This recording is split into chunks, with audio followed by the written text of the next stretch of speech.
కొట్టబడిన బండ, అరణ్యములో కొట్టబడిన బండ అనే అనుభవం గురించి రోజు మనము ధ్యానం చేసుకుంటున్నాం. నిర్గమాకాండము 17వ అధ్యాయము ప్రారంభం నుంచి చదువుకుందాము. యెహోవా మాట చొప్పున తమ ప్రయాణములలో సీను అరణ్యము నుండి ప్రయాణమైపోయి రెఫీదీములో దిగిరి. ప్రజలు తమకు త్రాగా నీళ్లు లేనందున మోషేతో వాదించుచు త్రాగుటకు మాకు నీళ్ళమ్మని అడగగా, మోషే, మీరు నాతో వాదింపనేలా, యెహోవాను శోధింపనేలా అని వారితో చెప్పెను. అక్కడ ప్రజలు నీళ్లు లేక దప్పికొని మోషే మీద సణుగుచు, ఇదెందుకు? మమ్మును, మా పిల్లలను, మా పశువులను దప్పి చేత చంపుటకు ఐగుప్తుల నుండి ఎక్కడికి తీసుకుని వచ్చి తీరనిరి. అప్పుడు మోషే యెహోవాకు మొరపెట్టుచు, ఈ ప్రజలను నేనేమి కొంతసేపటికి నన్ను రాళ్లతో కొట్టి చంపుదురనిరు. అందుకు యెహోవా, నీవు ఇశ్రాయేలు పెద్దల్లో కొందరిని తీసుకుని ప్రజలకు ముందుగా పొమ్ము. నీవు నదిని కొట్టిన నీ కర్రను చేత పట్టుకుని పొమ్ము. ఇదిగో, అక్కడ హోరేబులో బండ మీద నేను నీకు ఎదురుగా నిలిచి, నీవు ఆ బండను కొట్టగా ప్రజలు త్రాగుటకు దానిలో నుండి నీళ్లు బయలుదేరని మోషేతో సెలవీయగా, మోషే ఇశ్రాయేలు పెద్దల కన్నుల ఎదుట అట్లు చేసింది. అప్పుడు ఇశ్రాయేలు చేసిన వాదము బట్టి యెహోవా మన మధ్య ఉన్నాడో లేదో అని వారు యెహోవాను శోధించుటను బట్టి అతడు ఆ చోటికి మస్సా అనియు మెరీబా అనియు పేర్లు పెట్టను. చాలు. ఇశ్రాయేలీలు రెఫీదీములో దిగిన వారుగా ఉన్నారు. అప్పుడు వారు త్రాగుటకు నీళ్లు లేనందున మోషేతో వాదించడం ప్రారంభించారు. ఇంత దూరం తీసుకొచ్చి మమ్మల్ని ఇక్కడ నీళ్లు లేకుండా చంపుదామనుకుంటున్నావా అన్నట్లుగా వారు మాట్లాడుతున్నారు. అప్పుడు దేవుడు ఏమంటున్నాడంటే, ఇదిగో బండను కొట్టు, దానిలో నుంచి ఏం బయలుదేరుతాయి? నీరు బయలుదేరుతాయి అంటున్నారు. ఈ ఆత్మీయమైన బండ ఏ బండ అంటే క్రీస్తు.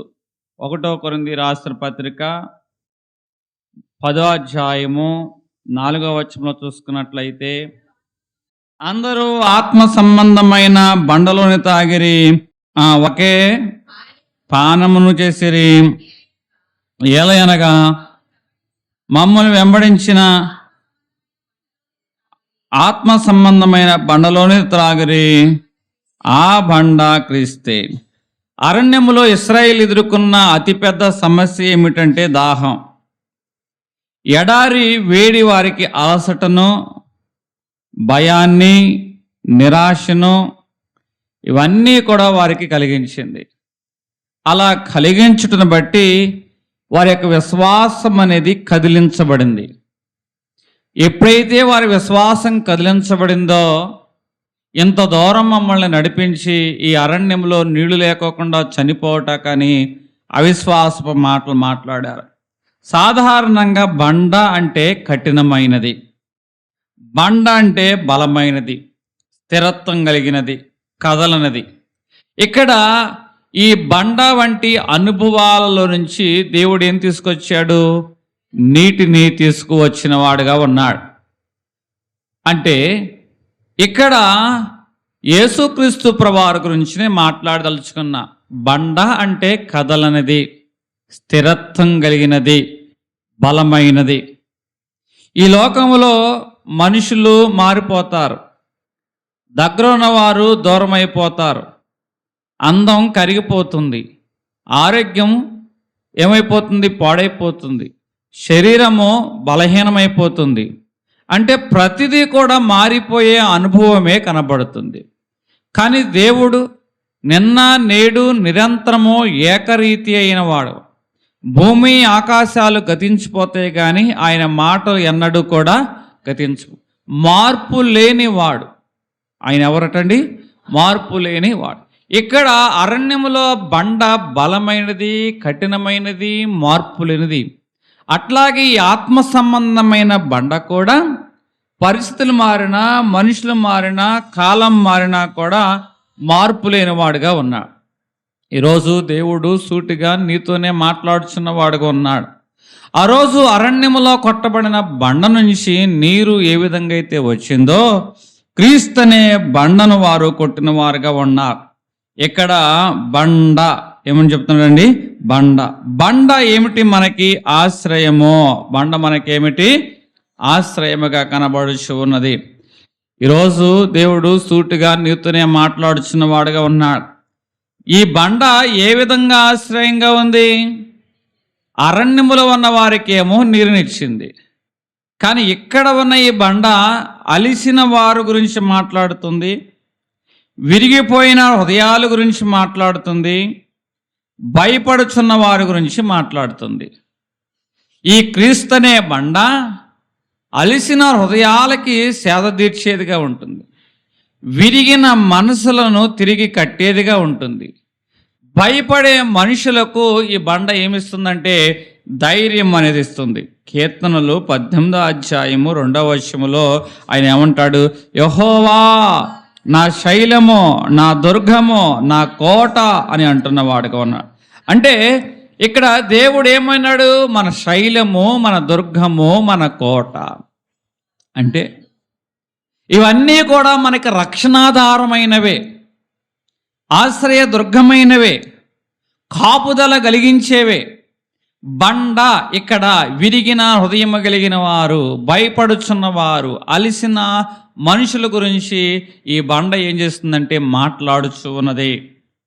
ఆ రోజు బండలోంచి వచ్చిన నీరు ప్రజలైన వారు తాగారు, అరణ్యములో వారి యొక్క దప్పికను తీర్చుకున్నారు, అలసటను పోగొట్టుకున్నారు, తిరిగి పునర్జీవం అనేది, నూతన శక్తి అనేది పొందుకున్నారు. అట్లాగే ఆ బండ క్రీస్తు అంటున్నా. ఈ క్రీస్తు అనే బండలో నుంచి ఏమి వస్తుంది అంటే ఇక్కడ నిత్య జీవము వస్తుంది. క్రీస్తు అనే బండలో నుంచి కృప అనేది ధారలాగా వస్తుంది. క్రీస్తు అనే బండలో నుంచి రక్షణ ఉన్నది. క్రీస్తు అనే బండలో నుంచి శాంతి అని, నా శాంతిని మీకు అనుగ్రహిస్తున్నాను అంటున్నా. అంటే ఎవరైతే క్రీస్తు అనే బండ దగ్గరికి వస్తారో వారు రక్షణ పొందుతారు, వారు శాంతి నెమ్మది పొందుతారు, వారు కృపను పొందుతారు, వారు రక్షణ అనేది కూడా పొందేవారుగా, నిత్య జీవం అనేది కూడా పొందేవారుగా ఉంటారు. ఆ రోజు బండలో నుంచి వచ్చినదేమో వారికి దప్పికను తీర్చింది. ఒక యవనస్తుడు దప్పిక కలిగి ఉన్నాడు, దేవుని దగ్గరికి వచ్చాడు. అతడు యవ్వన కాలంలో ఉన్న యవనస్తుడు సరి అయిన సమయంలో, సరి అయిన ప్రశ్నతో, సరి అయిన వ్యక్తి దగ్గరికి సరి అయిన సమయంలో వచ్చాడు. నిత్య జీవం పొందడానికి నేనేమి అంటే అతడు అన్నీ కలిగి ఉన్నాడు, కానీ ఇంకా అతనిలో దప్పిక ఉంది. ఆ దప్పికని బట్టి దేవుడు ఏమన్నాడంటే నీకున్నదంతా అమ్మి నన్ను వెంబడించు అంటే నిత్య జీవం అనే దప్పిక తీరాలి అంటే దేవుడు ఆ యవనస్తుడికి చెప్పిన మాట అది. మన జీవితంలో కూడా ఇంకొక వ్యక్తి ఉన్నాడు, అతనికి ఒక దప్పిక ఉంది. ఏంటా దప్పిక? ఎంత వడ్డీ సొమ్ము ఉందా ఇంట్లో, అంత వడ్డీ సొమ్ము ఉన్నా కూడా ఆ ఇంటిలో రక్షణ అనే దప్పిక ఉంది. ఏ దప్పిక ఉంది? రక్షణ. అందుకే యేసును చేసుకున్నట్టుని బట్టి ఆ ఇంటికి ఏమొచ్చింది? రక్షణ అనేది వచ్చింది. ఒక సహోదరి వచ్చింది. సహోదరి వచ్చిన తర్వాత ఆమె బలహీనత కలిగి ఉంది. ఏది ఏమైనా సరే వస్త్రం పుట్టుకుంది. అప్పుడు అంటాడు సమాధానం గలదానివై ఇంటికి పొమ్ము.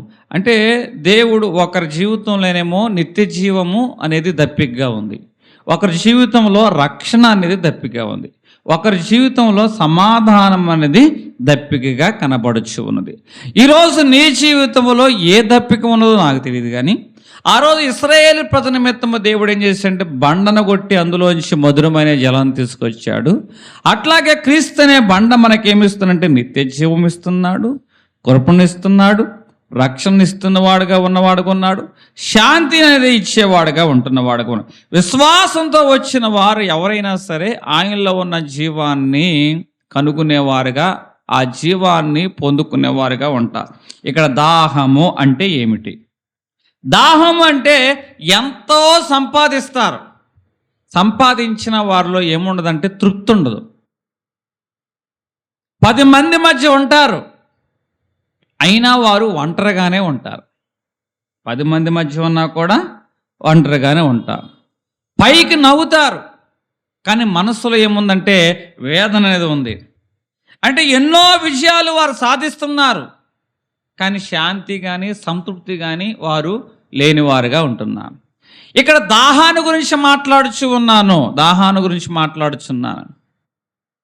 అంటే ఎంతమందిని చుట్టూ ఉన్నా నువ్వు ఎందుకు ఒంటరిగానే ఉన్నావు అనిపిస్తుంది. అక్కడ ప్రేమ అనే దాహం, మనుషుల ద్వారా ప్రేమ అనే దాహం నువ్వు పొందుకోలేకపోతున్నావు.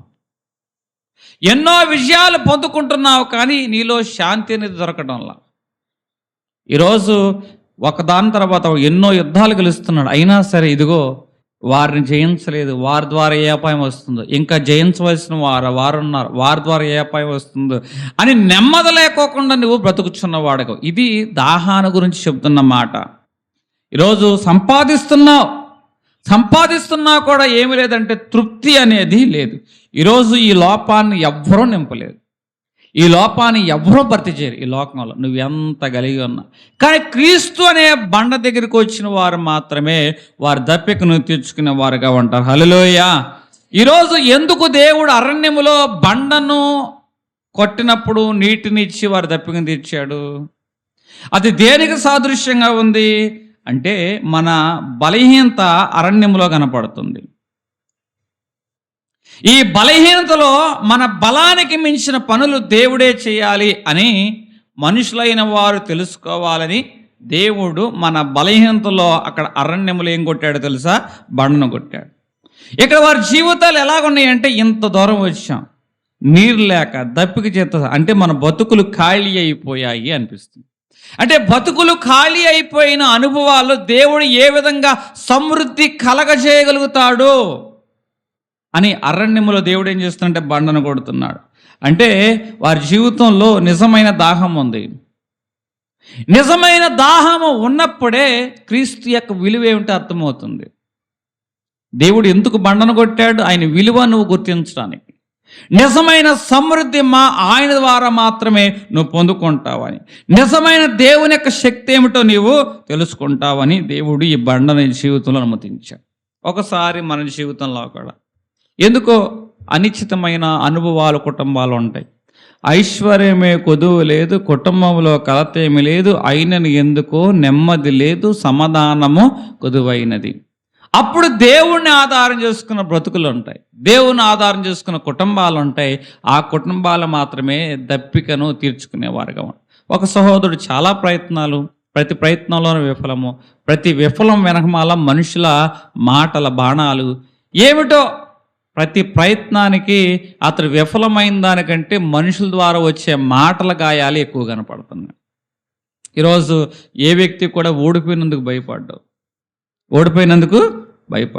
కానీ ఆ ఓటమి ద్వారా వచ్చే మాటలు బట్టి భయపడతారు. ఏ వ్యక్తి కూడా తప్పు చేసినప్పుడు భయపడ్డాడు, కానీ ఆ తప్పు అందరికీ తెలిసినప్పుడు భయపడతాడు. ఎందుకు చెప్పండి? సిగరెట్ తాగేవాడు సిగరెట్ తాగుతాక భయపడ్డాడు, కానీ సిగరెట్ తాగుతున్న విషయం ఎవరికైనా తెలిస్తే అప్పుడు భయపడ్డాడు. మోషే మనిషిని చంపడానికి భయపడ్డా, కానీ చంపిన విషయం మనిషికి తెలిసిందని భయపడ్డాడు. అంటే మన జీవితంలో తప్పు చేయడానికి ఎవరో భయపడం, కానీ ఆ తప్పు ఎవరికైనా తెలిస్తే అప్పుడు భయపడతాం. ఆ తప్పు ఎవరికైనా తెలిస్తే అప్పుడు భయపడదే ఉంటాం. ఇక్కడ ఈరోజు నేను చెప్తున్న మాట ఏమిటంటే, ఇక్కడ ఒక వ్యక్తి కనపడే ఓటమి బట్టి భయపడడం లేదు, కానీ ఆ ఓటమిని బట్టి మనుషులు వచ్చే మాటలకి భయపడుతున్న వాడుగా ఉన్నాడు. ఏది ఏమైనా సరే తన జీవితంలో ఇక నిరాశ ధోరణిలో ఉన్నప్పుడు, సముద్రపు ఒడ్డుకు వెళ్ళినప్పుడు అలలు వచ్చి ఒక బండను బలంగా తాగుతుంది. ఎంత బలంగా తాకినా కూడా ఆ అలల తాకిడికి ఆ బండ నిలబడ్డము ఆ వ్యక్తి గమనించాడు. నా జీవితంలో కూడా పరిస్థితులు అనే అలలు నన్ను తాకినప్పుడు ఆ బండలాగా నేను నిలబడాలి అని ఒక నిర్ణయం తీసుకున్నాను. మాటలు అనే అలలు నన్ను తాకినప్పుడు బండ ఏ విధంగా అయితే కదలక స్థిరంగా నిలబడిందో, నేను మాటలనే అలలోకి నేను నిలబడాలి అని అతను నిర్ణయం తీసుకున్నాను. మన జీవితంలో పరిస్థితులు అనే అలలు నేను కోల్చడానికి వస్తాయి. మాటలోనే ఆ యొక్క బాణాలు, కత్తులు వంటి మాటలు వంటివి నిన్ను గాయపరుస్తాకు వస్తాయి. ఏది ఏమైనా సరే అలలు బండను కదిలించలేకపోయాయి. ఆ యువకుడు దాన్ని ప్రేరణగా తీసుకున్నాడు. నా ఓటమి నన్ను కదిలించకూడదు, మనుషుల మాటలు నన్ను కదిలించకూడదు, నేను గమ్యం కలిగి ప్రయాణం చేయాలని ఆ సహోదరుడు ఏం చేశాడంటే, ఆ బండ ఏ విధంగా అయితే అలల మధ్య నిలబడిందో దాన్ని ఆధారంగా చేసుకొని అతడు ఏం చేశాడు, ముందుకు వెళ్ళిన వాడుగా ఉన్నాడు. ఈరోజు నీ పరిస్థితులు కూడా అలల్లాంటివే. అయితే నువ్వు దేన్ని ఆధారం చేసుకుంటావో, నువ్వు ఆధారం చేసుకున్న పరిస్థితిని బట్టే నీ జీవితం అనేది నిర్ణయించబడుతుంది. మన జీవితంలో కూడా మనం ఆధారం చేసుకున్న దాన్ని బట్టే మన కుటుంబం, మన జీవితం అనేది ఉంటుంది. నీ ఆధారం ఏమిటి? ఆధారం నాకు ఆధారం, ఆపత్కాలంలో ఆశ్రయమైన యేసు నాకు ఆధారం అంటున్నాడు. భక్తిహీన బంధములో నేనున్నా, శ్రమల సముద్రంలో నేనున్నా, అయినా సరే నేను ఎవరిని ఆధారం చేసుకున్నాను? దేవుణ్ణి ఆధారం చేసుకున్నవాడుగా. నీ ఆధారం అది ఏమై ఉన్నదో నీ పరిస్థితుల్లో ఆ విధంగా నువ్వు జయించగలుగుతావు.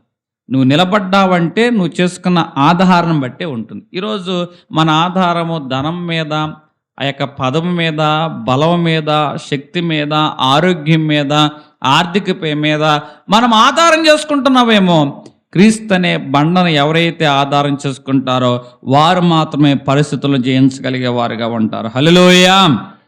ఇక్కడ దేవుడు ఏమంటున్నాడు? బండను ఆధారం చేసుకుని ఆ బండను ఏం చేశారు? కొట్ట నీరు. ఆ నీరేం చేసింది? వారు దప్పికను తీర్చింది.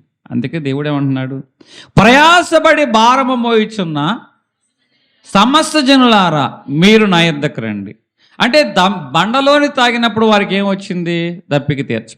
అట్లాగే క్రీస్తు అనే బండలోనిది మనం తాగినప్పుడు మనకి రక్షణ వస్తుంది, మనకి నిత్య జీవం వస్తుంది, మనకేమొస్తుందంటే శాంతి అనేది అనుగ్రహించబడుతుంది. అందుకే దేవుడు మనకేమి ఇస్తాడో తెలుసా? విశ్రాంతిని ఇస్తాడు. రెండవ మాట ఇక్కడ బండను 17వ అధ్యాయం 6వ వచనం నిర్గమకాండం, నీవు బండను కొట్టము దానిలో నుంచి నీరు బయలుదేరును అంటున్నాడు. అంటే బండను కొడితే బండలోంచి నీరు వచ్చింది. యెషయా 53:5వ వచనం,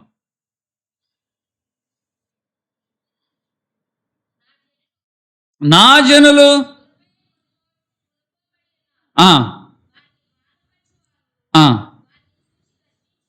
53:5 అమ్మా, మన అతిక్రమ క్రియలు బట్టి వారు గాయపరచబడును, మన దోషములు బట్టి నలగగొట్టబడును. అంటే ఇప్పుడు దేవుడు ఏమన్నాడు? బండను కొట్టండి. బండ కొట్టకపోతే అక్కడ మీ ఆశ తీరదు, బండ కొట్టబడకపోతే మీ దప్పిక తీరదు, బండ కొట్టబడకపోతే మీరు విశ్రాంతి పొందరు అని దేవుడు అంటున్నాడు. ఆ రోజు ఆ బండను కొట్టినప్పుడు వారి ఆశ, వారి దప్పిక, వారికి విశ్రాంతి వచ్చింది. అట్లాగే అరణ్యములో కొట్టబడిన బండ యేసుక్రీస్తు ప్రభువారు అంటున్నారు. ఈ బండ ఎక్కడ కొట్టబడిందంటే క్రీస్తు అనే బండనే సిలువ మీద దేవుడు కొట్టినవాడుగా ఉన్నాడు. అంటే సిలువ మీద కొట్టబడిన క్రీస్తు కనబడుచున్నవాడుగా ఉన్నాడు. సిలువ లేకోకుండా రక్షణ లేదు. సిలువ మీద ఆయన గాయము లేకోకుండా మనకేమీ లేదంటే స్వస్థత లేదు. సిలువను బట్టేమో రక్షణ, గాయాన్ని బట్టేమో స్వస్థత అనేది వచ్చింది. ఆయన చిందించిన రక్తాన్ని బట్టి మనకేమేమో విమోచన వచ్చింది. అంటే బండ కొట్టబడినప్పుడు బండలోంచి మధురమైన జలము వారి దప్పికను, అలసటను, దాహాన్ని తీర్చినప్పుడు ఈ శిలువ మీద కొట్టబడిన క్రీస్తుని బట్టి రక్షణ వచ్చింది. ఏమొచ్చింది? రక్షణ వచ్చింది, స్వస్థత అనేది వచ్చింది. అంత మాత్రమే కాదు, ఆ రక్తాన్ని బట్టి మనకి విమోచన వచ్చింది. అంటే క్రీస్తు లేకపోతే మన పాపానికి క్షమాపణ లేదు, మనకి నిత్య జీవం లేదు, మనము పరిశుద్ధాత్మను పొందుకోలేము. క్రీస్తు అనే బండ కొట్టబడకపోతే. ఆ బండ కొట్టబడింది కాబట్టి పెంతుకొస్తు దినమున వారు ఏం పొందుకున్నారు? పరిశుద్ధాత్మను పొందుకున్నవారుగా ఉన్నారు. ఆ బండ కొట్టబడింది కాబట్టి మనుషులైన వారందరికీ క్రీస్తుని బట్టి ఏమొచ్చింది? రక్షణ అనేది వచ్చింది. పాపం మీద నుంచి మనకేమొచ్చిందంటే విమోచన అనేది కలిగించబడినది. హల్లెలూయా. మన ఆశీర్వాదాలన్నీ కూడా క్రీస్తు పొందిన గాయాల్లోనే ఉన్నాయి. క్రీస్తు పొందుకున్న దెబ్బలను బట్టే మన యొక్క ఆశీర్వాదాలు, మన గాయాలకి స్వస్థత అనేది కనపడుతుంది. బండ మీద పడిన దెబ్బలు అవి మన పాపానికి తీర్పులు. ఆ బండ మీద తలమ మీద ముళ్ళ కిరీటం అనలేరి, కాళ్ళకి చేతులకు మేకులు కొట్టిరి, దేహమంతా కూడా కొరడా గాయముల చేత, భుజముల మీద శిలువ భారము అనేది కనపడుతుంది. అంటే ఈ బండ కొట్టబడింది, కొట్టబడుట ద్వారానే మనకి రక్షణ వచ్చింది. కొట్టబడిన ఆ గాయముల ద్వారానే మనకి ఏమి వచ్చిందంటే స్వస్థత అనేది వచ్చి ఉన్నది. ఈరోజు మన పాపములకు మన పాపాల బట్టి మనకు శిక్ష పడాలి. కానీ మన పాపములు ఆయన భుజముల మీద మోసిన వాడుకున్నాడు. తన దేహాన్ని తగిన దెబ్బల చేత మనకి స్వస్థత అనేది ఇచ్చిన వాడుకున్నాడు. ఆయన కాచిన రక్తాన్ని బట్టి మనకేమిచ్చాడంటే విమోచనని ఇచ్చాడు. వాస్తవంగా నీ స్థానములో నా స్థానములో ఆయన సిలువకెక్కాడు. నీకు బదులు నాకు బదులు ఆయన మరణించిన వాడుగా కనబడుచున్న వాడుగా ఉన్నాడు. అంటే సిలువ అంటే మనకి రావలసిన దెబ్బను ఆయన పొందుకున్నాడు. మన మీద పడవలసిన ఆ దెబ్బలు ఆయన మీద పడ్డాయి. హల్లెలూయా. అంటే బండను కొట్టుట, సిలువను కొట్టకపోతే మనకి ఏమి లేదు, రక్షణ లేదు. సిలువను కొట్టకపోతే, క్రీస్తును కొట్టకపోతే మనకి స్వస్థత లేదు. క్రీస్తును కొట్టకపోతే మనకి ఏమి లేదంటే విమోచన అనేది లేదు. అందుకే బండను కొట్టుము, దేవుడు ఏమంటున్నాడు, బండను కొట్టు. కొట్టబడిన బండ అంటే ఎప్పుడైతే బండ కొట్టబడిందో బండలో నుంచి అరణ్యములో ఏమొచ్చిందంటే వారి దప్పిక తీర్చే నీరు వచ్చింది. అట్లాగే క్రీస్తు అనే బండను కొట్టుట ద్వారా మానవాళికి మరణం అనే ముళ్ళు విరవబడింది. ఆదాము నుండి అందరికీ మరణము ఎలాగూ సంభవిస్తుందో, అంటే ఆదాము బట్టి అందరికీ ఏమొచ్చింది, మరణం. మానవుని అపరాధం వలన మంటి నుండి తీయబడిన మనిషి తిరిగి మన్నైపోవును అని ఉంది. కానీ ఆదాము నుండి అందరికీ మరణము సంభవించినా కూడా ఎవరైతే క్రీస్తునందు విశ్వసిస్తారో, విశ్వసించువాడు చనిపోయినను బ్రతుకును, బ్రతికి ఆయన యందు విశ్వసించువాడు మరి అన్నటికీ చనిపోడు. అంటే బండ అనేది కొట్టబడటం వలన వాస్తవంగా మనకి కొట్టబడకపోతే మరణం అనేది ఉంది. కొట్టబడకపోతే ఏముంది, మరణం. ఆ బండ కొట్టబడటం వలన మనం మరణాన్ని దాటి నిత్య జీవంలోకి ప్రవేశించిన వారముగా ఉన్నాం. దేవుని నామానికి మహిమ కలుగును గాక. అంటే మంటి నుండి తీయబడిన మనిషి తిరిగి మన్నైపోవునని నువ్వు ఆదాముతో సెలవిచ్చిన వాడుగా ఉన్నాడు దేవుడు. కానీ మన్నైన మానవుడు మన్నుగా ఉండకోకుండా మహిమదేహము ధరించుటకు యేసును ఈ లోకం మనకు పంపించి ఆయన శరీరము మీద పాపమునకు శిక్షను విధించి మంటిగా ఉన్న మన యొక్క దేహాన్ని మహిమ రూపముగా క్రీస్తు ద్వారా దేవుడు చేసి ఈ రూపానికి ఏమిచ్చాడంటే నిత్య జీవాన్ని ఇచ్చిన వాడుగా ఉన్నా. అందుకే మన్ను నిన్ను స్తుతించునా, మన్ను నిన్ను స్తుతించదు, కానీ మహిమ రూపం కలిగిన ఈ మానవుడు దేవుణ్ణి స్తుతించగలిగాడు. హల్లెలూయా. అంటే బండ నుండి కొట్టబడిన ఈ యొక్క ఆ బండను కొట్టబడినప్పుడు నీరు వచ్చింది, వారికి దప్పిక తీర్చింది. క్రీస్తు అనే బండను వారు కొట్టబడినప్పుడు ఆ బండ నుంచి మానవాళికి ఏమొచ్చిందంటే నిత్య జీవం వచ్చింది. అంటే పాపములో ఉన్న వారికి విమోచన వచ్చింది. నిత్య జీవం అంటే పాపం వల్ల వచ్చు జీతము మరణము. కానీ వారు మరణము పొందుకోకుండా విమోచన ద్వారా ఏం పొందుకున్నారు, నిత్య జీవం పొందుకున్నారు. నిరాశలో ఉన్న వారికి ఆశ వచ్చింది. ఇదిగో ఆ పౌలు తెస్సలోని సంఘానికి చెప్తున్నాడు, మీరు నిద్రించిన వారి గురించి దుఃఖపడకుండా నిమిత్తము మీకు ఈ మాట చెప్తున్నా. దేవుడు ఆర్భాటముతోనూ ప్రధాన దూత శబ్దముతోనూ ఈ భూమి మీదకి వచ్చును. ఆయన యందు విశ్వాసం ఉంచి చనిపోయిన వారు లేపబడతారు, బ్రతికి ఆయన యందు విశ్వాసం ఉంచి వారు సజీవులుగా ఎత్తబడతారు. అంటే ఆ తెస్సలోనిక సంఘానికి నిరాశ వచ్చేసింది, ఇక చనిపోయిన వారు చనిపోయినట్టుగానే ఉంటారు అని. కానీ పౌలు ఏమన్నాడు, నిద్రించిన వారి గురించి మీరు దుఃఖపడకుండుకుడి. ఆర్భాటముతోనూ ప్రధాన దూత శబ్దముతోనూ ఆయన వస్తాడు.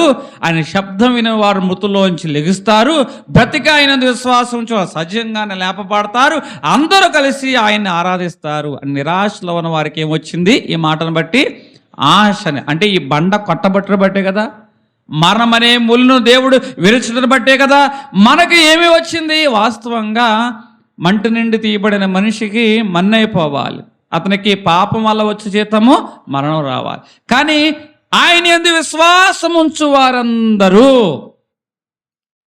మరణము నుండి, అనగా వారు తీర్పును దాటిపోయి నిత్య జీవంలోకి వస్తారట. మనిషికి రెండు రకాలైన మరణం, ఒకటి శారీరకమైన మరణము, రెండు ఆత్మ సంబంధమైన మరణము. కానీ ఆయన యందు విశ్వాసం ఉంచువాడు తీర్పులోకి రాక నిత్య జీవంలోకి ప్రవేశిస్తాడు. అంటే ఈ బండ కొట్టబడుట వలన ఏమొచ్చిందో తెలుసా? మానవాళికి జీవం వచ్చింది. ఆశ లేని వారికి, నిరాశలో ఉన్న వారికి ఆశ అనేది వచ్చింది. ఇప్పుడు ఈ చనిపోతాడు అనుకున్న మనిషికి ఏమొచ్చిందంటే నిత్య జీవము అనేది వచ్చింది. హల్లెలూయా. ఇప్పుడు దేవుడు ఏమన్నాడు? మరలా 17వ సంఖ్యాకాండము 17వ అధ్యాయం 6వ వచనం, ఇదిగో అక్కడ బండ మీద నేను నీకు ఎదురుగా నిలిచెను. అంటే దేవుడు తానే బండ మీద నిలబడి తానే ఆ దెబ్బలను స్వీకరించుచున్నవాడుగా ఉన్నాడు. క్రీస్తులో దేవుడు ఆయన మీద పడే శిక్షను దేవుడు అనుభవించుచున్నవాడుగా ఉన్నాడు. ఇక్కడ ఆత్మీయంగా నేను చెప్తున్నాను, సిలువలో ఏముందంటే సిలువలో న్యాయము కనపడుతుంది, సిలువలో ప్రేమ కనపడుతుంది, సిలువలో దేవుని యొక్క కృప అనేది కనబడుతుంది. సిలువలో దేవుని యొక్క కృపని కనపడుతుంది. దేవుడు ఏం చేశాడు? పాపానికి శిక్ష విధించి అదే సమయంలో పాపము చేత మరణించవలసిన మనల్ని ఏం చేశారంటే ఆయన రక్తం ద్వారా విమోచించి రక్షించిన వాడు. అంటే సిలువలో ప్రేమ కనపడుతుంది.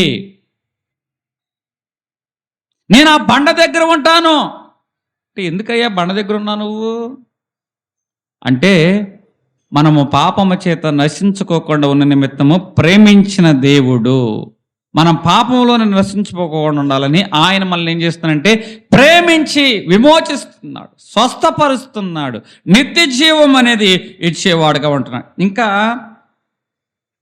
కృపచేత నన్ను రక్షించినావే, కృప వెంబడి కృపతో నన్ను బలపరిచి. అంటే సిలువలో ఏముందంటే నీ వంతుగా నువ్వు ఏ ప్రయత్నం చేయాల, ఏ ధర్మకార్యం చేయాల, ఏ రక్షణ పొందుకోవాలి, కానీ క్రీస్తు వైపు చూచి నన్ను జ్ఞాపకం చేసుకోమంటున్నావు. ఆ ఒక్క మాట ఏం చేసిందంటే నిన్ను ఆయనతో పాటు పరదేశంలో ఉంచే కృపనిచ్చింది. సిలువ ఏం చేస్తుందంటే కృప. అప్పుడప్పుడు కృప చూపాలి అంట, అదంటే దయ చూపాలంట. దయ చూపడం అంటే వాడు తప్పు చేస్తాడు, అయినా మనం ఏం చేయాలి? మన్నించాలి అంట. 10th క్లాసులో మొన్న మార్క్స్ వచ్చిన వాళ్ళు 33 మార్కుల దగ్గర 34 మార్కుల దగ్గర ఆగిపోయారు. వీళ్ళందరూ ఏం పెట్టారు తెలుసా?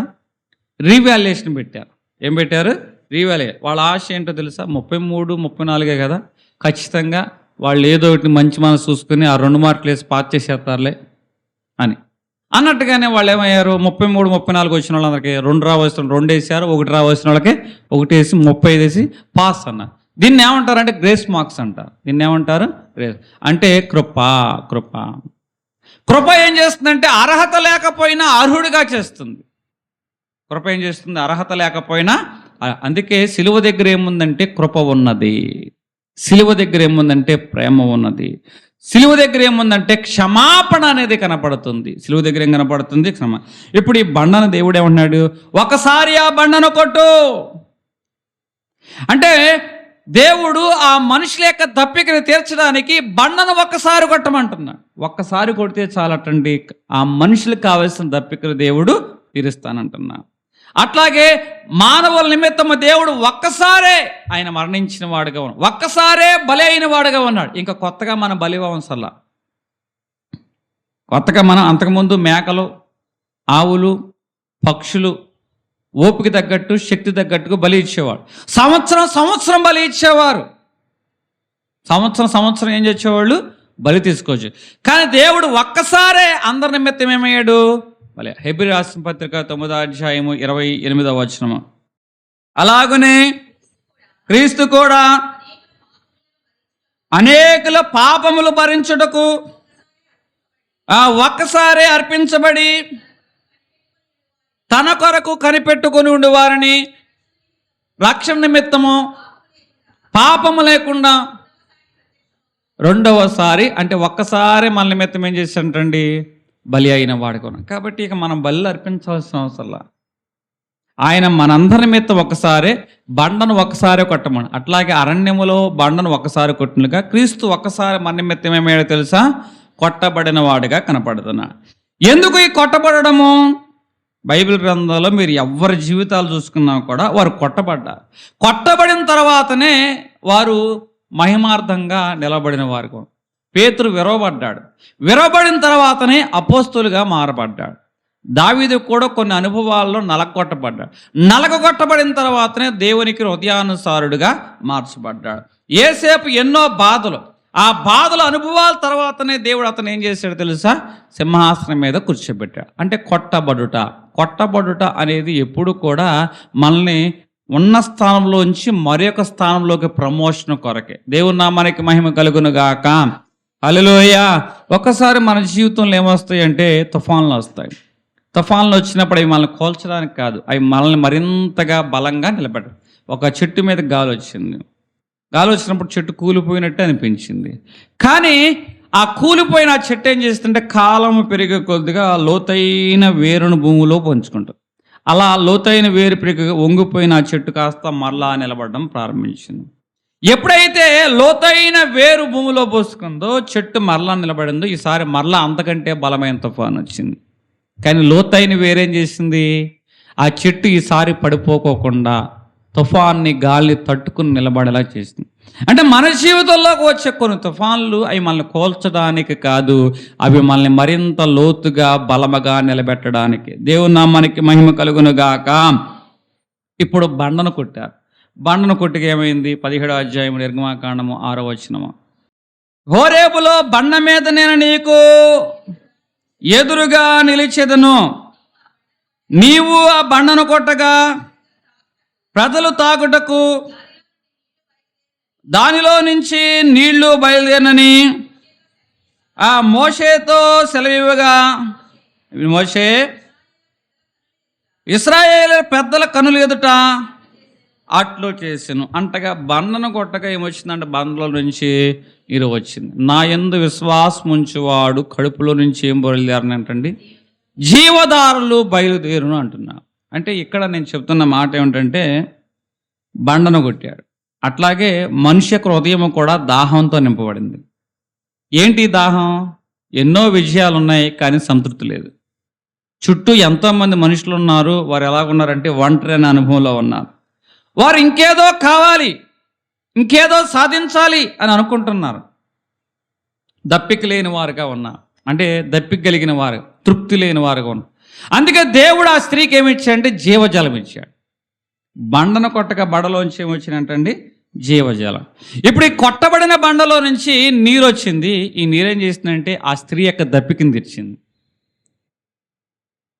ఎప్పుడైతే ఆ స్త్రీ యొక్క దప్పిక తీర్చబడిందో ఆమె సుకారు ప్రాంతంలోకి వెళ్ళి అనేక మంది దప్పిక కలిగి వారిని ఈ కొట్టబడిన బండ దగ్గర తీసుకొచ్చింది.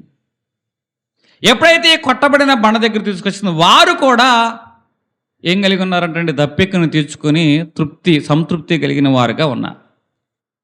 ఈ బండను కొట్టినప్పుడు జీవజలం వచ్చింది. ఈ జీవజలం ఏం చేస్తుందంటే అరణ్యములో ఉన్న వారికి ఆశ లేదు, అరణ్యములో ఉన్న వారికి దప్పిక ఉంది. అరణ్యములో ఉన్న వారు తృప్తి లేని వారుగా ఉన్నారు, నిరాశలో ఉన్నవారుగా ఉన్నారు. కానీ బండను కొట్టినప్పుడు ఆ అనుభవాల మధ్యలో ఉన్న వారికి దప్పిక తీర్చబడింది, మరలా సమాధానంతో నింపడ్డారు. అట్లాగే ఈరోజు క్రీస్తు అనే బండలోంచి ఒక జీవజలం వస్తుంది.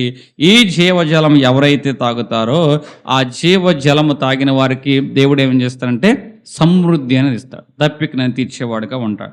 కొట్టబడిన బండలోంచి ఏమొచ్చింది అంటున్నానండి, జీవజలం అనేది వచ్చింది.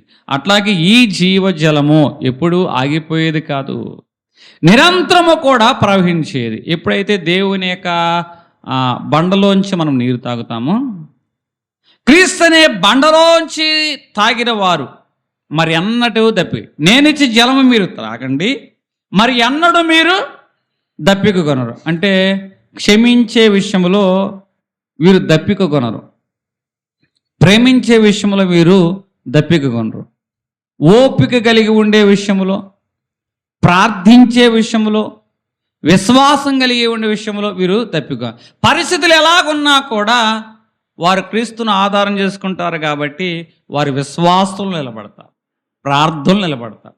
కఠినమైన మనుషులు మారకపోయినా వారిలోంచి కృప అనేది బయటకు వస్తుంది, వారిలోంచి ప్రేమ బయటకు వస్తుంది, వారిలోంచి క్షమాపణ అనేది బయటకు వస్తుంది. క్రీస్తు అనే బండలోంచి ఎవరైతే ఈ జలము తాగుతారో వారి కడుపులోంచి ఏం వరతాయటండి? ఇప్పుడు కుమారుడు ఏం చేస్తాడు? పద్దాకు వద్దంటే ఏదో తప్పితం చేస్తాడు.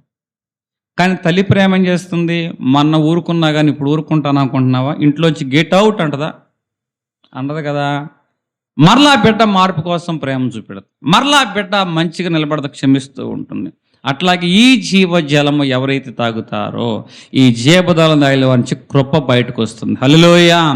ప్రేమ అనేది బయటకు వస్తుంది, అట్లాగే క్షమాపణ అనేది బయటకు వస్తూ ఉంటుంది. అది ఎన్నడూ కూడా తరగనిదిగా ఉంటుంది. ప్రార్థన ప్రవహిస్తుంది, ఆనందం ప్రవహిస్తుంది.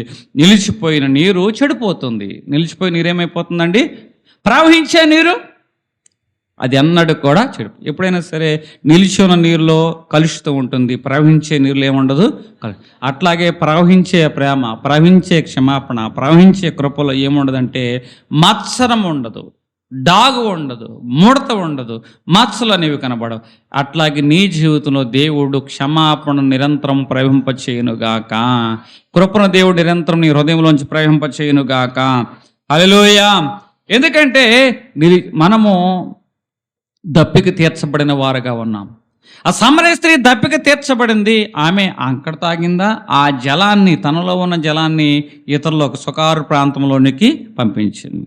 ఒక వ్యక్తి అరణ్యంలో బాటసారిగా ఉన్నాడు, చాలా ప్రయాణం చేశాడో ఏంటో కానీ దప్పిక చేతనున్నాడు. అతడు ఒక చుక్క నీరు దొరికినా చాలు అనుకొని ఒక కొట్టుడు పంపు కాడికి వచ్చాడు. కొట్టుడు పంపు కాడికి వస్తే కొట్టుడు పంపు కొడుతుంటే నీళ్ళు వచ్చే పరిస్థితి కనపట్ల. ఒక చుక్క నీరు వచ్చినా బాగుండు అనుకున్నప్పుడు ఒక డబ్బా, ఆ డబ్బాలో నీరు ఉన్నాయి. అమ్మయ్యా చాలు ఈ దప్పిక తీర్చడానికి అనుకున్నాను. కానీ ఆ డబ్బా మీద ఇదిగో ఈ డబ్బాలో ఉన్న నీరన్నీ కొట్టుడు పంపులో పోయి. ఇదివరకు కొట్టుడు పంపులు కొట్టారా? కొట్టుడు పంపు కొట్టినప్పుడు ఏం చేసేవాళ్ళం? ముందు ఆ పంపులో నీళ్లు పోసేవాళ్ళు. నీళ్లు పోసి కింద చెయ్యి అడ్డం పెట్టి ఎనహమాలు ఏం చేసేవాళ్ళం? కాసేపు కొట్టేవాళ్ళు. అట్లా కొట్టడం వల్ల ఏమయ్యాయి? మనం పోసిన నీళ్ళు కొంచెమే కానీ తర్వాత మనం పొందుకునే నీళ్లు ఎక్కువగా ఉన్నాయి. ఇప్పుడు అతను ఎదుట రెండు మార్గాలు. ఒకటి డబ్బాలో నీరు తాగేసి దప్పిక తీర్చుకోవడం, లేదు విశ్వసించి ఆ కొట్టుడు పంపులో నీళ్లు పోవడం. రెండోది ఎంచుకున్నాడు విశ్వాసంతో. ఏం చేశాడంటే ఆ నీళ్లు కొట్టుడు పంపులో పోసి కొట్టాడు. కావాల్సిన నీరు కన్నా ఎక్కువ జలం వచ్చింది, దప్పిక తీర్చుకున్నాడు, కడవలో నింపుకున్నాడు. ఇప్పుడు ఈ డబ్బాలో కూడా నింపాడు. అంటే తాను నింపబడ్డం మాత్రమే కాదు, తర్వాత వచ్చేవారు కూడా ఏం చేశాడు? నీటిని నింపుచున్నవాడుగా. ఈరోజు ఎవరైతే క్రీస్తు అనే జీవజలము తాగేవారుగా ఉంటారో వారికి మాత్రమే దప్పిక తీర్చబడదటండి. వారి ద్వారా అనేక మంది తృప్తిపరచబడబోతున్నారు. హల్లెలూయా. దేవుని జీవితంలో మేలు చేస్తే అది నీకు మాత్రమే కాదు, అది అనేక మంది జీవితాల్లో సాక్ష్యంగా మారునుగాక. హల్లెలూయా. ఇక్కడ ఆ బండలోంచి నీరు వచ్చింది. ఆ నీరు ఏం చేసింది? 17వ అధ్యాయం 6వ వచనంలో ఇశ్రాయేలీలు ప్రజలు మాత్రమే ఉన్నారు అక్కడ. వృద్ధులు ఉన్నారు, పెద్దలు ఉన్నారు, పశువులు ఉన్నాయి. ఇంతమందికి నీరు. ఈరోజు వేసవకాలం వచ్చేసింది. వేసవకాలం వచ్చినప్పుడు అర్థమవుతుంది నీళ్ళ తాకిడి ఏమిటో, నీళ్ళ ఎద్దుడు ఏమిటో. ఉట్టప్పుడు ఏ ఇబ్బంది ఉండదు. కానీ ఇప్పుడు అర్థమవుతుంది పశువులకి, మనుషులకి నీరు ఎంత అవసరం అవుతుంది అని. ఇప్పుడు అరణ్యములో బండను కొట్టబడిన బండలోంచి ఏమొచ్చినాయి అటండి? ఆ నీరు ఒకరు సరిపోకుండా ఉన్నాయా? అందరికి సరిపోయినాయా? అంటే దేవుడిచ్చు జలం అనేది అరాకొరాగా ఉండదు. దేవుడిచ్చేది ఎప్పుడైనా కూడా సమృద్ధిగానే ఉంటుంది. యోహాను సువార్త 10వ అధ్యాయము 10వ వచనము. దొంగతనము హత్యను నాశనము చేయడానికి వచ్చును గాని మరి దేనికి రాడు. ఈరోజు దేవుడిచ్చే కృప. కానీ ఈయన గొర్రెలకు జీవము కలుగుటకు అది సమృద్ధిగా కలుగుటకు నేను వచ్చి అంటే దేవుడు సమృద్ధిగా కలుగుటకు వచ్చాడు. విరిగిపోయిన వారు ఉన్నారు, అలిసిపోయిన వారు ఉన్నారు, ఎన్నో వేదనల గుండా ప్రయాణం చేసిన వారు ఉన్నారు. ఇప్పుడు దేవుడిచ్చి జలము విరిగిన ప్రతి ఒక్క హృదయము, అలిసిన ప్రతి ఒక్క మనిషికి, వేదనతో ప్రయాణం చేసే ప్రతి ఒక్క వ్యక్తికి ఈ దప్పిక తీరుస్తుంది. రా, ఎలాంటి వాడైనా యేసు నీ యొద్దకు వచ్చినప్పుడు, పిలుచుచున్న యేసు యొద్దకు నువ్వు వచ్చినప్పుడు నీ దప్పిక దేవుడు తీర్చునుగాక. హల్లెలూయా. ఇప్పుడు దేవుడు నింపిన జీవితం ఏం చేస్తుందంటే ఇతరులకు కూడా ఆశీర్వాదకరంగా మారుస్తుంది. ఇందాక చెప్పే కదా, దేవుడు మనం దీవించాడంటే ఆ దీవెన మనకు మాత్రమే కాదు, ఆ దీవెన ఏం చేయాలంటే అండి ఇతరులకు కూడా ఆశీర్వాదకరంగా మార్చబడదు. ఒక స్త్రీ తీవ్రమైన కరువులో ఉన్నప్పుడు దైవ సేవకుడి దగ్గరికి వెళ్ళినప్పుడు, ఆ దైవ సేవకుడి దగ్గరికి వెళ్ళినప్పుడు ఏముంది నీ ఇంట్లో అంటే కొండలు ఉన్నాయి. సరే, ఆ కొండలు తీసుకుని నేను చెప్పించేయమను. ఇప్పుడు ఖాళీ కొండలన్నీ కూడా ఏం చేసింది, ఆమె తీసుకొచ్చి. ఇప్పుడు ఆమె ఎప్పుడైతే తన ఇంటిలోను నూనెని ఖాళీ కొండల్లో నింపడం ప్రారంభించిందో, ఖాళీ కొండలన్నీ కూడా ఏమవుతున్నాయటండి, ఆ ఇల్లులో తాను నింపబడ్డం కాదు, ఖాళీ కొండలన్నీ నింపబడిన తర్వాతనే ఆ నూనె దారాగింది.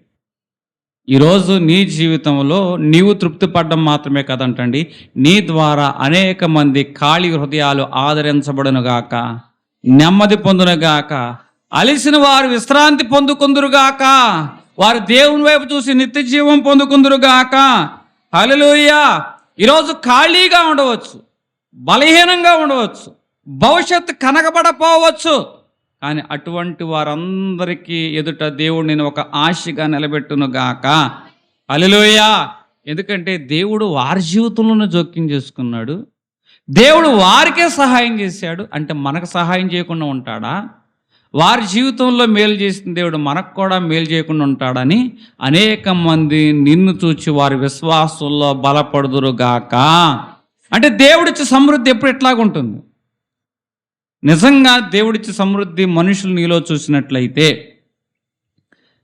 నీకు పొందిన ఆశీర్వాదం గురించి నువ్వు సాక్ష్యం చెప్తుంటే ఇతరులైన వారు అటంటండి దేవుడు నాకు కూడా ఆశీర్వాదం ఇస్తాడని విశ్వాసంతో ప్రయాణం చేస్తారట. అది నిజమైన సమృద్ధి అంటే. హల్లెలూయా. అంటే సాక్ష్యము చెప్పుటను బట్టి నిజమైన విశ్వాసం జనులైన వారు నీలోంచి చూడాలి. ఎప్పుడైతే వారు నిజమైన కార్యాన్ని చూడగలిగారో వారు విశ్వసించిన కొలది వారి జీవితంలో కూడా సమృద్ధి పొందుకుందురుగాక. ఈరోజు నీ జీవితం అనే ఎడారిలో, నీ అలసటలో, నీ కొరతలో ఆ రోజు బండను కొట్టినప్పుడు దేవుడు బండ నుంచి జలాన్ని తీసుకొచ్చి దప్పిక తీర్చినట్లుగా, అట్లాగే ఈ కొట్టబడిన క్రీస్తు అనే బండ ద్వారా మన ప్రతి అవసరము తీర్చబడునుగాక. ఆయన మహిమైశ్వర్యము చేత దేవుడు మనల్ని నింపునుగాక. ప్రార్థన చేసుకుందాం. మహాపరిశుద్ధుడు అయిన మా తండ్రి, ఇప్పటి వరకు ప్రభా అనేకమైన విషయాల గురించి మేము మాట్లాడుకున్న వారుగా ఉన్నాం.